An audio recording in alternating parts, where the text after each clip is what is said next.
Olá, eu me chamo Solane Carvalho, sou presidente do Policondrite Amigos, rede brasileira pela policondrite recidivante. Hoje nós estamos dando continuidade ao projeto Roda Rara de Conversa, que é um espaço onde a gente bate um papo informal entre pessoas que convivem com doenças autoimunes raras. Hoje nós temos a alegria, o prazer de estar recebendo a Nayana. Nayana, por favor, se apresente. Oi, pessoal, tudo bom? Meu nome é Nayana, eu tenho 35 anos e eu acabei aqui nesse bate-papo para a gente conversar sobre as minhas doenças. Eu tenho lúpus, que é uma doença rara, e eu também tenho a síndrome antifosfolípide, que é outra doença rara, né? Então, nesse meio tempo aí, nós vamos discutindo um pouquinho sobre nossas doenças.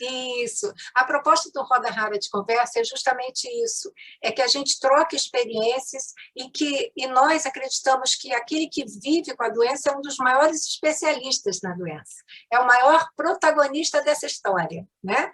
Então, nós aqui temos a proposta de nos ouvir, nos acolher e aprender uns com os outros, né? Nayana, por favor, me conte um pouco da sua história com o lúpus e com a SAF, não é? Como foram os primeiros sintomas? Como você chegou ao diagnóstico? Essa trajetória dos primeiros sintomas até o diagnóstico? Você demorou muito para conseguir o diagnóstico? Teve muito diagnóstico errado? Conta um pouco para a gente, por favor. Vamos lá. Bom, o lúpus, né, não sei se vocês sabem, ele é uma doença autoimune, crônica, né, e ele não tem cura, mas ele tem tratamento. E daí você tem o lúpus que ele pode pegar mais a pele, assim, ou o que é o meu, que é o sistêmico, que pega os órgãos. Como que eu cheguei no lúpus? A gente tem que voltar lá para quando eu tinha mais ou menos 5 anos, que foi quando eu tive minha primeira pneumonia. E daí, 5 anos de primeira pneumonia, pediatra tratou como pneumonia normal. Só que ao longo da minha infância, eu tive algumas pneumonias, né? Quando eu tinha 11 anos, eu já tinha alguns sintomas no sangue, né? Então, eu tinha plaquetas baixas, eu tinha anemia, eu tinha... Sabe, estava caminhando, mas ninguém pensou nisso. Ninguém associava, né, uma coisa com a outra. Ninguém associava. Eu ia em hematologista, ia em um monte de médico e só mandavam tomar ferro, né? Porque como eu menstruei muito cedo, também é um dos sinais do lúpus, com 9 anos eu menstruei. Então, quando eu tinha 11 anos, foi bem cedo, que eu fui no primeiro hematologista, na verdade, como que chegou? Eu cheguei para minha mãe e falei que eu queria fazer uma dieta, eu sempre fui gordinha, né? Ela me levou num médico que pediu alguns exames de sangue. Esse médico viu, ó, as plaquetas da Nayana não está muito normal o hemograma dela. Então, daí minha mãe me levou no hematologista, tudo, e eu sei que com 11 anos eu já tomava pílula. Você vê que loucura. A síndrome antifosfolípide é uma síndrome trombótica, então eu jamais poderia ter tomado pílula na minha vida, né? E daí, o que aconteceu? Tomando pílula, controla o fluxo, ok, segue, mas sempre com os problemas ali, ninguém resolvia. Quando eu tinha 17 anos, eu tive uma crise epilética no meio da aula, e foi quando eu descobri que eu era epilética. Até então eu tinha uns apertos, umas coisas estranhas, mas assim, ia no cardiologista, porque eu sentia como se fosse uma taquicardia. Eu falava para os outros que era taquicardia. O cardiologista, né, não acha nada. O hematologista não acha nada. Eu sei que eu e meus pais, a gente não aguentava mais ir tanto médico. Imagina. Até que depois que foi descoberta a epilepsia, no ano seguinte já foi descoberta a síndrome antifosfolípide. Comecei a sentir muita dor, caí num hospital aqui em Curitiba e um médico pegou e falou, não é possível que essa menina tenha todas essas doenças. Ela tem uma que ninguém está conseguindo achar. Que bom, ele interligou, né, Nayana? Ele interligou os sintomas e viu que era um conjunto que poderia apontar para uma patologia. Isso, exatamente. Ele parou de me ver como partes separadas e viu o todo. Daí ele achou a SAF. Né? Daí, achando a SAF, ele falou que era uma doença rara no sangue, era uma síndrome trombótica, não tinha muito o que fazer, mas os meus pais, eles têm alguns parentes em Israel. Meu pai ligou para o primo dele e falou, Nayana foi diagnosticada com isso, o que a gente faz?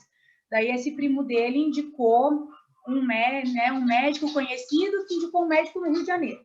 Daí, lá foi Nayana, minha mãe e minha avó, né, que é as escudeiras, para o Rio de Janeiro. fizemos a consulta, ele confirmou tudo e indicou um médico em Curitiba, para ficar mais fácil. Foi esse médico que estava tratando de mim, e ele sempre fazia os exames de lúpus, eles batiam na trave ali, sabe? O FAN não dava positivo, o anti-DNA, então ficava aquele falso reagente. Então, ele pensava no lúpus, mas o lúpus não aparecia. Ele pensava no lúpus em função da SAF, né? Porque o lúpus e a SAF caminham juntas, Isso. então muitas pessoas que têm lúpus acabam tendo SAF. Né? E daí ele pegou e pensava até que em 2005, nem lembro, acho que foi 2005, eu tive uma questão de não conseguir andar e minha mão ficou dura, mas foi tudo assim, foi na mesma semana. E daí eu lembro que eu falava com ele que eu estava pior, não conseguia respirar, sentia muita dor para respirar, e fui para o hospital. Ele fez o raio-x e daí deu uma pleurite. E eu lembro até hoje, como se fosse hoje de manhã, assim, a hora que ele entrou no quarto e falou: fechei seu diagnóstico, você tem lúpus. Né? Porque com aqueles exames que batiam na trave, daí o FAN apareceu, porque a pleurite, né? Tá. O FAN apareceu, com a pleurite ele conseguiu fechar o diagnóstico de lúpus. Então, e daí nessa época, ele chegou para minha mãe e perguntou assim: você tem os exames de quando a Nayana era criança, daquelas pneumonias? E minha mãe falou que tem. Minha mãe guarda tudo até hoje. E ele analisou os exames e ele viu que já era pneumonite lúpica desde a primeira pneumonia com 5 anos. Nossa! Não era pneumonia normal, sempre foi lúpus, mas digamos que demorou um pouquinho para... Verdade, Nayana. É como você falou, essa questão aí é muito importante, é encontrar um médico que entenda, que olhe de uma forma maior, interligando os sintomas, para chegar a um diagnóstico como esse. Realmente não é fácil, até porque as manifestações são variadas, né? Você tem caso na família de doença autoimune? Oi, eu não tenho caso na família, né? Porque eu sou adotada, então eu fui adotada, então eu não sei da minha família biológica, mas da minha família eu não tenho nada, né? Mas, assim, o que a gente sabe, eu sei que a minha avó, por exemplo, tinha artrite, tinha, né, tudo isso que apareceu para ela quando ela tinha uns 60 anos, mas ficou uma coisa meio assim, você não sabe, porque o lúpus até hoje não sabem a causa do lúpus. Ele tem um componente genético e ele tem um componente ambiental, então... Aliás, como todas as doenças autoimunes, né, Nayana? Elas todas são assim. Elas são, e daí você... Quando eu descobri o lúpus, eu fiquei assim... Eu tinha assistido 2 semanas antes um filme de uma das personagens, o filme lá, uma história real, 1980, a personagem definhou. E eu guardei o nome da doença, que falei, nossa, coitada, gente. E quando o médico veio e falou que eu tinha aquela doença, o que eu pensei? Meu Deus, é aquela doença, é aquela. Eu pensei exatamente isso. Eu pensei, eu vou definhar também. Nossa, não, nem pensar. Eu fiquei muito mal, e daí eu não achava que eu ia chegar nos 35. Então, hoje, estar aqui falando sobre lúpus, e principalmente do jeito que hoje eu encaro a doença, eu acho que é muito importante, que eu uma usei... vitória, é uma vitória muito grande. Né? O doente autoimune, ele acaba tendo isso de ser muito forte, mas ele não ele se descobre forte a cada batalha que ele vai vencendo. Com certeza. À medida que a gente vai vivendo, a gente vai aprendendo, vai se fortalecendo, né? E vai aprendendo. Agora, o diagnóstico é muito importante, né, Nayana? Assim, chegar ao diagnóstico é muito importante.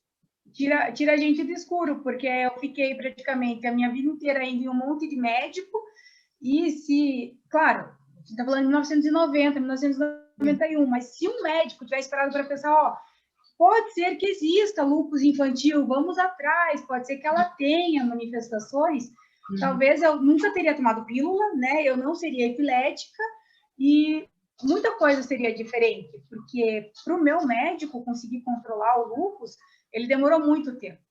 Ele tentou, sabe, todos os tratamentos, ciclofosfamida, azatiropina, sabe, foi tentando tudo e nada controlava porque o pulmão estava muito acometido, né? Sim. Talvez pelo tempo também, né, Nayana? Pelo tempo, a falta do diagnóstico correto implica numa falta de tratamento correto, né? Eu sempre falo que o lúpus ficou praticamente 14 anos ali no meu corpo, fazendo o que ele bem queria, né? Porque não tinha remédio, não tinha nada.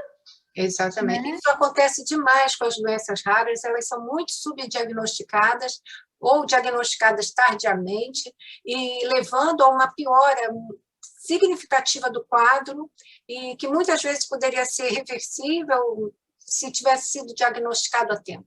Então, acho que nós que temos doenças autoimunes temos que sempre trabalhar para divulgar as doenças autoimunes para que elas saiam dessa invisibilidade, dessa escuridão, e o diagnóstico precoce é fundamental, né, para a gente. Sim. É O diagnóstico precoce, eu vejo que ele pode, às vezes, uma pessoa que tem o rim acometido, ele pode salvar essa pessoa de ir para um transplante renal, sim, né? Sim. Ou que nem eu, do meu pulmão, que agora ele está, desde 2014, eu faço uso de uma medicação, né? Uhum. Que controlou, digamos assim, o que eu tinha no pulmão, né? Eu consegui recuperar, óbvio, ficou com as sequelas, mas você vê que pelo menos o exame de 2021 tá igual ao de 2019, então não piorou, aquela coisa, não melhorou. Para a gente já é uma vitória quando não precisa Nossa, melhorar. maravilhoso! Tá excelente, a gente comemora muito, porque uma das grandes buscas das pessoas com doenças autoimunes é a remissão, né? A gente, ainda que saiba que não existe, digamos, a cura, ainda não existe, né? Ainda. Quem sabe um dia. Mas eu acho que todos nós temos que sonhar com a cura, assim, um dia. Por que não? A medicina está avançando bastante, por que não? Né? Mas a gente luta pela remissão, né? Ela é muito importante, né? E eu acho que daí é só você conversando com outra pessoa que tem uma doença autoimune, para ela entender que o fato do teu exame não ter piorado e não, sabe, ficou igual, é uma vitória para você. Porque às vezes a outra pessoa fala, mas por que você está comemorando um exame que está igual de 2 anos atrás? E daí a pessoa que tem uma doença fala assim, não, mas eu entendo por que ela está comemorando, porque não piorou, a doença está controlada, está tudo caminhando, né? O tratamento está fazendo resultado. Com certeza, mas tem que comemorar mesmo, é uma vitória mesmo, é uma vitória. Só quem vive sabe, né? E nesse sentido, Nayana, muitas vezes os sintomas do que as coisas que a gente sente não são muito visíveis. Por exemplo, você pode estar é muito comum a fadiga em doenças autoimunes, né? As dores articulares, né? Porque a gente tem algumas coisas em comum, as doenças autoimunes têm alguns pontos em comum, né? Costumam ter, né? Então, a fadiga, as dores articulares, enfim, sintomas que muitas vezes não aparecem para quem te vê, para quem te olha. E aí, se você muitas vezes relata isso, muitas vezes não recebe aquele acolhimento e aquela compreensão. Eu queria que você falasse um pouquinho da importância do apoio da família, dos amigos, familiares. Então, eu acho que é fundamental você não esconder os teus sintomas, né? Os teus familiares saberem o que você tem. Eu não posso me queixar porque os meus pais, né? A minha avó faleceu em 2019, mas enquanto ela pôde, ela sempre teve comigo, a minha irmã, né? Agora eu tenho meu marido, mas mesmo que eu esteja com problema, eles sempre me deram muito apoio, eles sempre também me colocaram muito para cima, não me deixaram cair assim, porque tem dias que você pensa, nossa, por que eu tenho essa doença? Não quero mais, não aguento, então nunca me... Tô cansada, tá? Exatamente, mas os sintomas invisíveis é uma coisa que eu passo praticamente no meu dia a dia, porque eu não tenho, né, se você olhar bem, eu não tenho aquela asa de borboleta que normalmente o lúpico tem. Sim. E eu sempre falo assim, muitas pessoas olham para mim e quando eu falo que eu tenho uma doença, elas falam, nossa, mas você é tão normal, você está tão bem, né? E daí eu falo, tá, eu tenho uma doença, não estou morrendo na cama, gente, que isso? Então, mas eu estou sentindo, né? Eu estou bem porque eu luto para estar bem, né? Eu falo que não é porque é invisível para os outros que ela não existe em mim. Exatamente. Eu brinco até com alguns amigos, falando assim, eu não posso mostrar o vidro fosco do meu pulmão ou o meu diagnóstico mais recente, que agora é de janeiro, que é uma endocardite ocasionada pelo lúpus e pela SAF, os meus exames estavam perfeitos, então nunca imaginei que eu ia ter um problema no coração por causa das minhas doenças. Sim. Eu já estava acostumada com o pulmão. Pulmão tem, mas o coração, eu falo, não tem como eu mostrar, abrir e falar, ó, quando eu estou andando, não tem como minha cabeça ficar vermelha porque eu estou com enxaqueca, minhas costas ficarem roxas, as pessoas não enxergam isso. Então, muitas vezes, eu não sei se com o pessoal da policondrite acontece isso, mas com o pessoal, pelo menos que eu converso do lúpus, você é taxada de preguiçosa, você é taxada de faz corpo mole, que não está se esforçando, sabe? Uma pessoa folgada, e às vezes você está fazendo um esforço muito forte para você estar ali, nem que seja no teu trabalho, você está sentado na frente do computador, mas você sabe que cada vez que você puxa o ar, te dá uma pontada, você que tua cabeça está latejando, e não está escrito na tua cara, né? Ninguém vem com tenho isso e aquilo, me respeite. Exatamente. Por isso, o apoio da família, das pessoas que nos amam, que estão próximo a nós, é tão importante, né? Sim. E eu acho que também nisso entra uma coisa legal, que são os amigos que você acaba fazendo que tem alguma doença, mesmo que não seja a mesma que a sua, mas tem uma doença autoimune, porque você acaba conhecendo pessoas com vivências muito parecidas, e daí para essas pessoas você comenta, né, que você tá com dor, que você tá assim, ou que teu exame deu assado, e essas pessoas, elas entendem. Elas te entendem. Os teus amigos que não têm um problema de saúde, às vezes eles pensam, tá, mas ela tá falando de novo que ela tá com dor, aquela coisa assim, mas não melhora nunca, vive tomando remédio, indo no médico, não é possível que... E os amigos que têm doenças autoimunes, eles sabem que realmente eu não vou melhorar, eu torço muito que tenha cura, mas é uma doença que eu sei que eu vou ter que viver pro resto da minha vida. Pelo menos no atual momento que nós estamos. É verdade, é verdade. O resto da vida. É verdade, é verdade. Nayana, por isso eu criei o Policondrite Amigos, porque eu entendo que o apoio entre pares é fundamental. Porque acontece exatamente isso que você falou. Quando a gente relata para uma pessoa que não vive o problema, por mais que ela goste, ela tenha carinho por você, muitas vezes ela não entende. Ela fala assim, mas ela está bem, ela tá com uma aparência tão boa. Aí você fala assim, meu Deus, mas eu estou tomando medicação, ou então eu estou me esforçando para estar aqui, eu estou fazendo o meu melhor. E, às vezes, quando você fala com uma pessoa que vive, você diz assim, gente, hoje eu acordei sentindo não sei o que assim. A pessoa, eu sei, eu já senti isso. Aí eu fiz não sei o quê. Aí a gente, às vezes julgado, parece, que quando você fala com pessoas que também têm problemas de saúde, parecidos ou iguais aos seus, porque no lúpus é assim, eu posso juntar numa sala 10 lúpicos que eu vou ter manifestações completamente diferentes. Isso. Não é uma doença que... Não, todo mundo tem asa de borboleta e manifestação no rim, todo mundo tem isso e aquilo. Não. É um universo, assim, cada pessoa tem o... Eu falo que minha doença é a mesma coisa.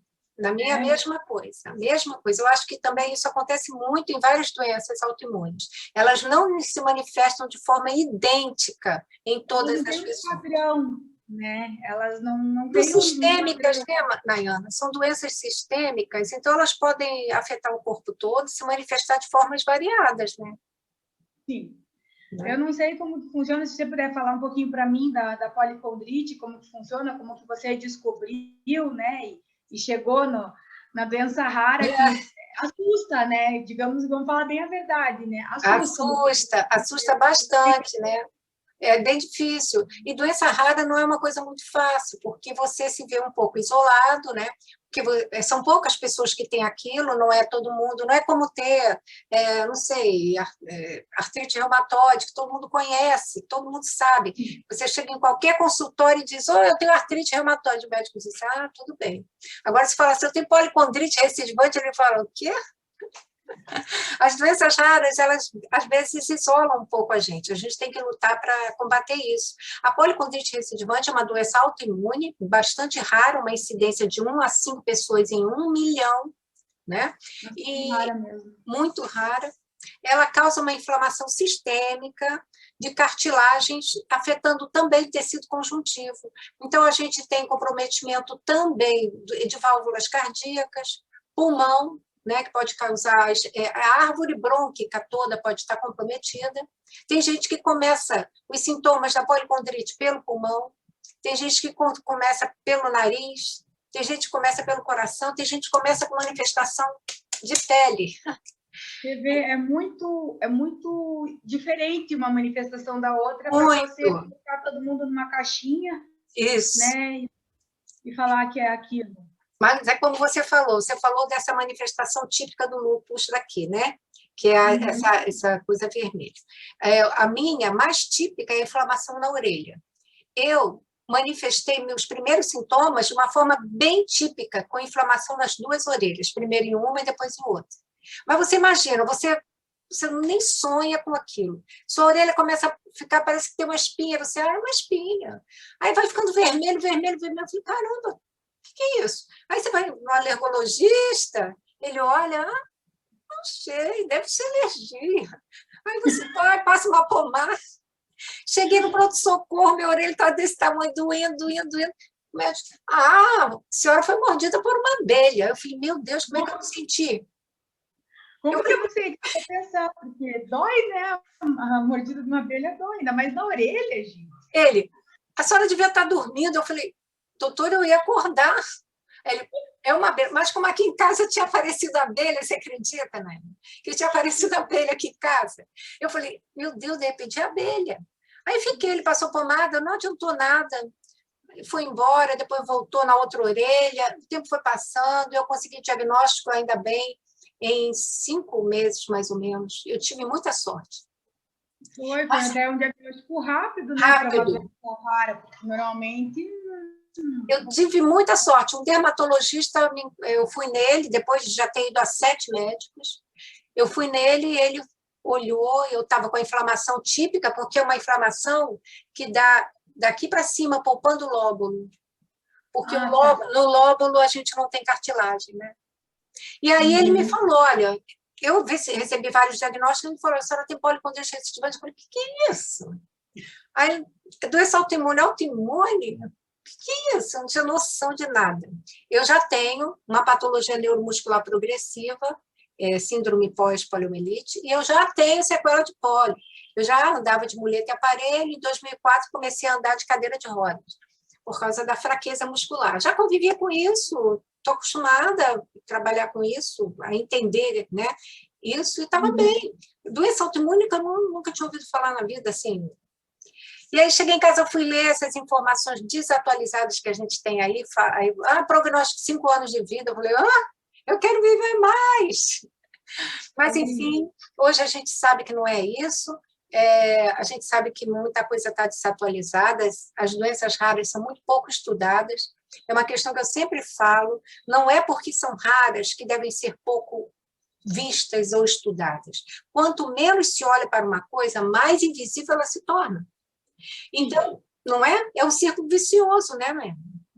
Eu acho que não só pelo meu caso, né, que foi um diagnóstico que foi 500 doenças, na verdade era uma, mas eu acho que falta pesquisa para essas doenças, porque aquela coisa, como é rara, pouca gente tem, então a chance de eu pegar isso vai ser muito pequena.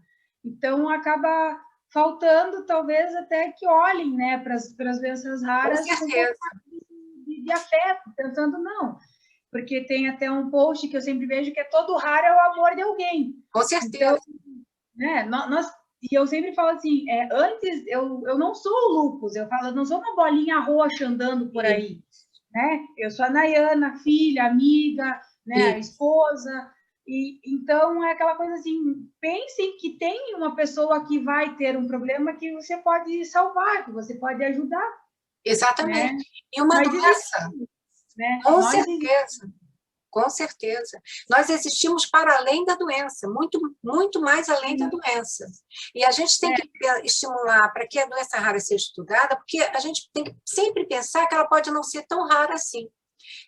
Ela pode ser muito subdiagnosticada. Porque, como se conhece pouco, aquele paciente entra no consultório do médico, o médico não reconhece que aquele paciente tem uma doença rara, porque ele não estudou, ele não reconhece. Se ele não reconhece, aquele paciente entra e sai invisível. E vai peregrinar, batendo cabeça aí atrás de diagnóstico, sabe Deus por quanto tempo. Geralmente, em média, são uns 7 anos em busca de diagnóstico. Alguns, com muita sorte, conseguem antes. Muito. Nesse tempo, a doença se agrava muito. São doenças graves, né? Com poder letal. Isso é muito sério. Isso sem falar nas políticas públicas no Brasil, que não favorecem muito as doenças raras, né? Eu até gostaria que você falasse um pouco, Nayana, para você, na sua opinião, qual é a maior dificuldade de se viver com uma doença autoimune rara no Brasil? Bom, eu vou falar assim o que eu sei, né? Porque eu consigo fazer meu tratamento, né? Eu não preciso... Já peguei remédio na farmácia de alto custo, mas eu sei que para o lúpus em si, veja bem, para o lúpus, não para a SAF, você consegue quase todos os remédios pela rede pública, né? Medicação de alto custo, pela SAF não. E é engraçado que às vezes o remédio da SAF é muito mais barato do que o remédio do lúpus. Porque o lúpus é um combo de remédios, né? Não é um só, você toma um monte para controlar a doença. E o da SAF, normalmente, é um anticoagulante ou outro. Então, Vocês viram que a SAF não tem protocolo clínico, né? Sabe, protocolo clínico e diretrizes terapêuticas para conseguir um medicamento pelo SUS. A SAF não tem. Eu procurei, né, na farmácia de alto custo até semana passada, coloquei o nome do remédio, coloquei o princípio ativo do remédio na farmácia de alto custo aqui do Paraná e simplesmente dá que não tem. Uhum. Não tem. Daí, quando você vai nas doenças, também digitei a doença, né, a patologia, digitei lá síndrome antifosfolípide, nada. SAF, nada. Uhum. Né? Agora, porque... o lúpus já tem, né? Que bom. E é engraçado porque muita gente pergunta para mim, nossa, mas lúpus é uma doença rara? Eu vejo tanta gente que tem, porque tem alguns famosos que tem. E eu até falo, dentro da minha bolha, o lúpus não é uma doença rara, porque eu, quando descobri, nossa, na época era Orkut ainda, eu entrei em todos os grupos de lúpus, assim, que eu via na frente, né? Justamente para não ficar no Google procurando sobre lúpus e depois informações assim que é horrível, né? No começo, meus pais também fizeram isso, eles liam muito sobre lúpus, cada vez que você lia, mais desesperado você ficava, porque ele não te dava uma saída, era aquela coisa assim, então tá, 5 a 10 anos após o diagnóstico, e eu pensei, meu Deus, eu quero viver mais, gente. Com certeza, com certeza. Eu quero viver mais, eu não... Não, e viver com qualidade, né, Nayana? Viver mais e viver com qualidade, né? Mas a medicina, felizmente, tem avançado muito, muito, muito, muito. Então, a gente tem que ter sempre esperança e a gente dispõe hoje de um arcabouço medicamentoso muito bom.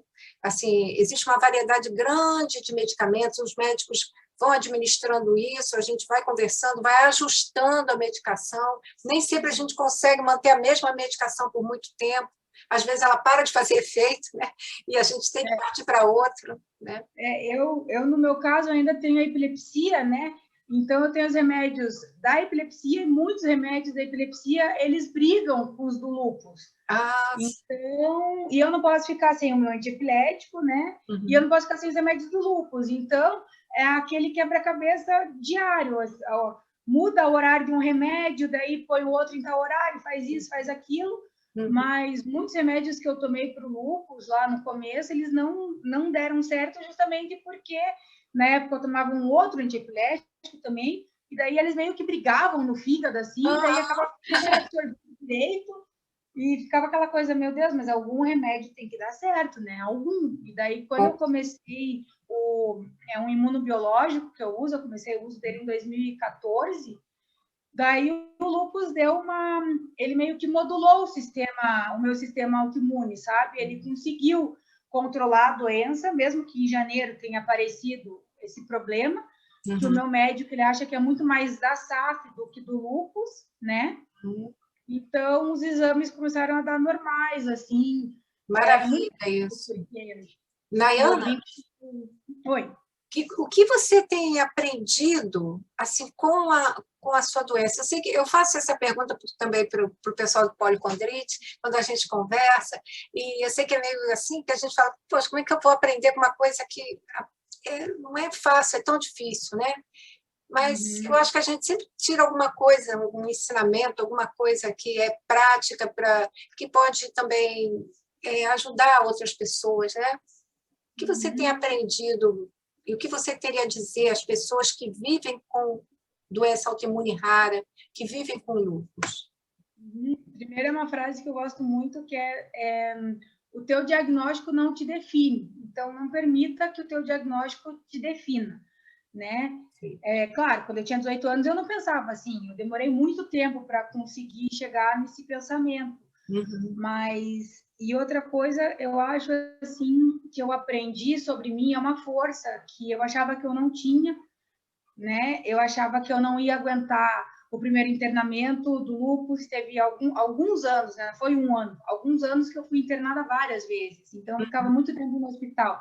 Eram internamentos assim, de 5, 7 dias, mas eram frequentes. Sim, e eu, cada vez que ia para o hospital, eu ia, sabe, assim, com um desespero de, meu Deus, de novo, até quando que eu vou aguentar? E eu vejo que até quando eu vou aguentar, eu estou aguentando.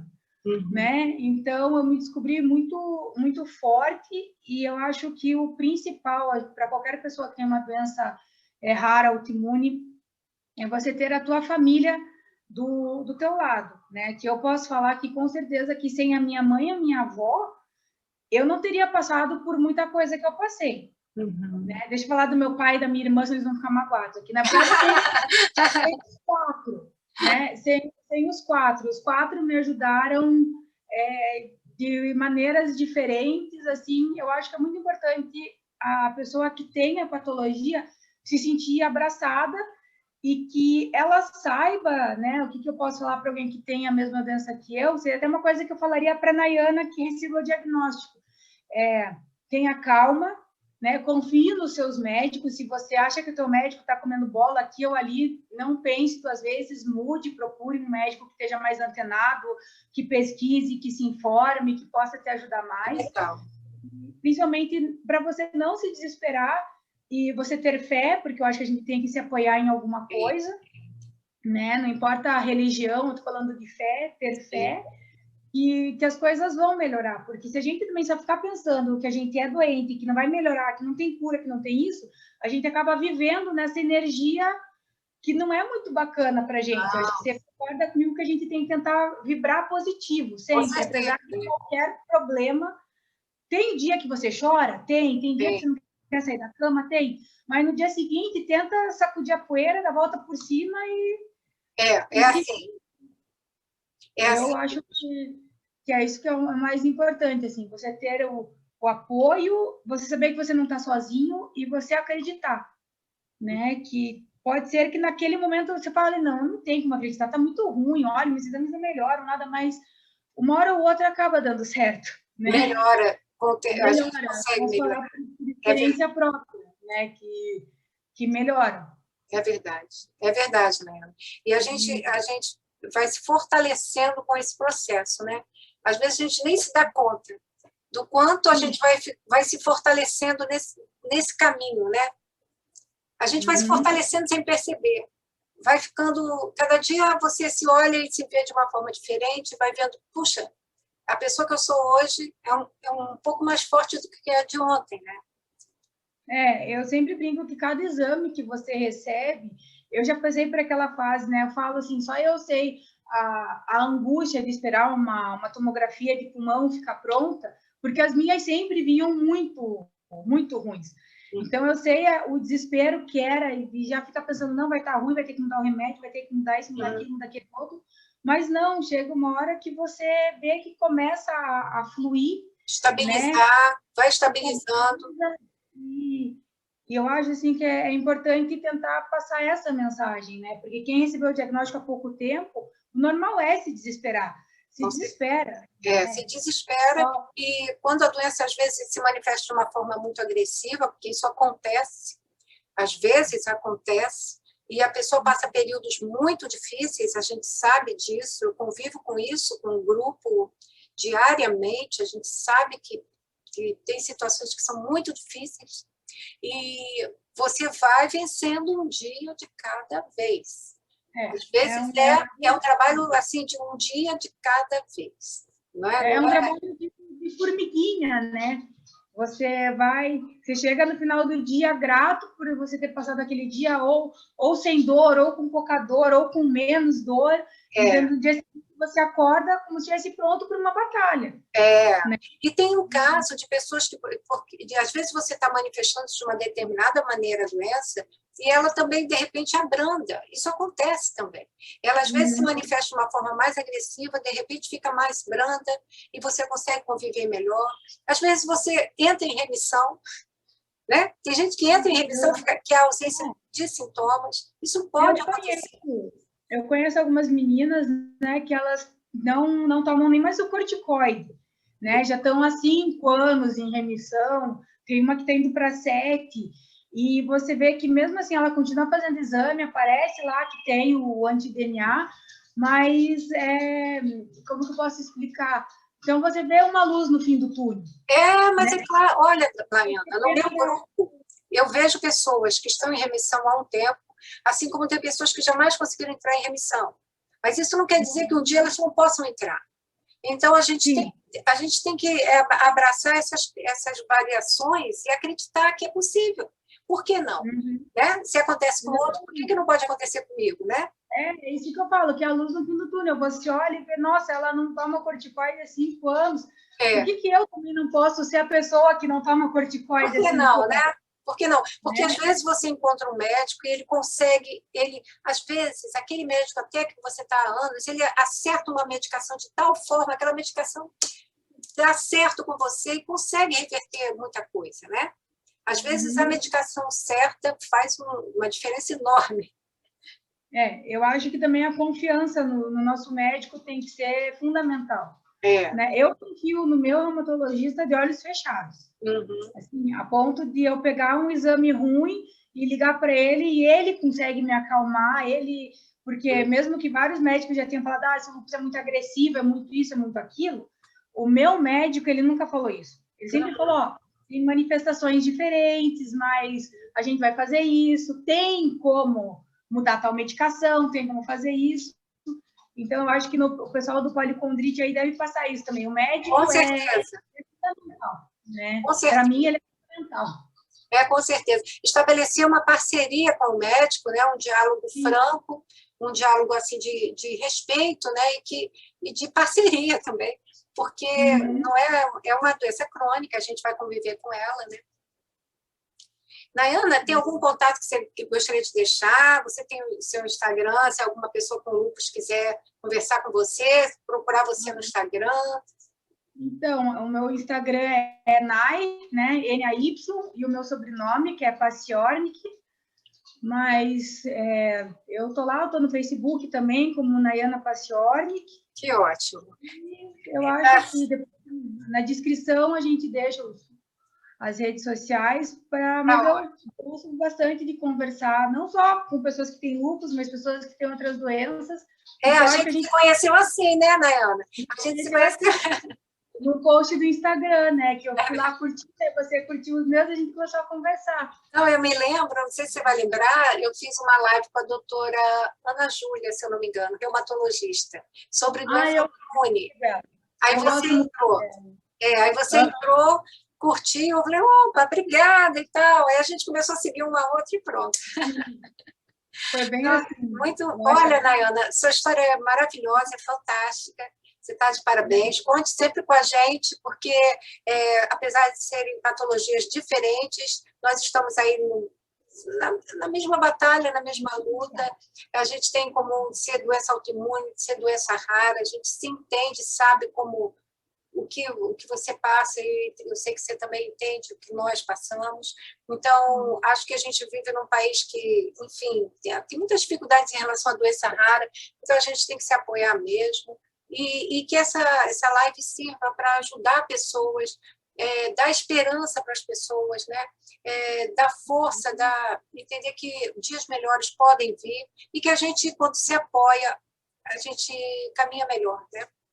Sim, a gente fica mais forte, né? Quando a gente caminha junto com alguém, a gente fica mais forte, a gente acaba fortalecendo o outro e o outro nos fortalece. Eu acho que é uma troca muito importante isso. Fundamental. Eu vejo muito isso aqui no Policondrite Amigos. Só tenho a te agradecer, tá, Nayana? Muito obrigada. Né? Fico feliz de ter podido participar e ajudar aí de alguma forma. Obrigada. E para vocês que estão nos assistindo, e se inscrevam em nosso canal no YouTube, visitem nosso site, o endereço está aqui embaixo, www.policondriterecidivante.com.br. Muito obrigada a todos que nos assistiram, muito obrigada, Nayana, estamos juntos, pode botar para a gente. Tá bom.